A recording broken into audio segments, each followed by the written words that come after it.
All right, so you picked a topic in the last step. Mine was opening a restaurant because I would like to do that someday. We're going to go ahead and write a scenario for your topic that will have some kind of asymptote, okay? So like the graph we chose here, like the functions we looked at here, there's some kind of asymptote that the function is approaching. So this is a little hard and you might struggle with it a little bit, but you can look at my example to give you some ideas, and if you need more help, you can ask me in workshop. So for my topic, I'm thinking, since I'm opening a restaurant, I decided that I was going to, first you have to have an input and an output, okay?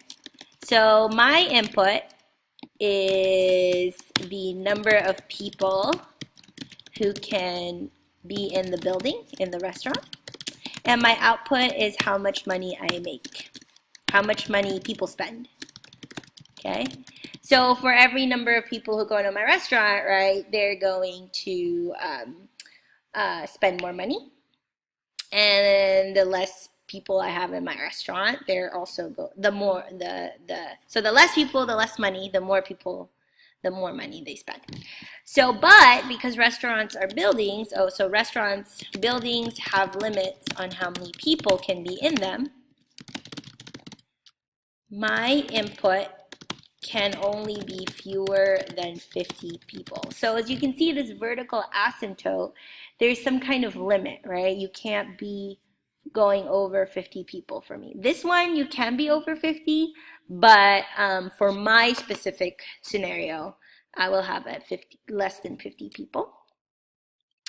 And I'm going to go ahead and say that, but my output doesn't have a limit on the amount of money people spend because they can buy as many meals as they want. So I'm not going to put a limit on how much money people spend, right? I'm not going to say, oh, you can only spend $100. But I will put a limit on how many people there are, 50 people, okay? So I can sketch a graph of what this looks like. So for me, I'm going to go ahead and, I'll sketch the graph in the next step. But I want you to go ahead and come up with your own scenario that will have a vertical asymptote. That means your input is limited, right? It says your input approaches some kind of number, you can't get to that number. It's not possible. So it could be, so there are a lot of different types of examples in life. Like, for example, once your beverage, let's say you have a hot beverage, it cools down, right? And then it just kind of approaches some kind of temperature.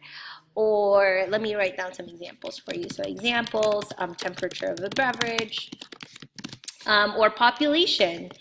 You can't have if there's only a certain amount of space, you can't have more people than that. Otherwise, it will get too crowded. So there's all sorts of different examples. You can feel free to do some research or think of your own, like I did. Like buildings can't have more people than, a certain number. So go ahead, think of your own scenario, really spend time thinking about it. Make sure you clarify what your input is and what your output is and their relationship to each other. And then write out your scenario in detail, take a photo of it, and then upload it on Dreamseed.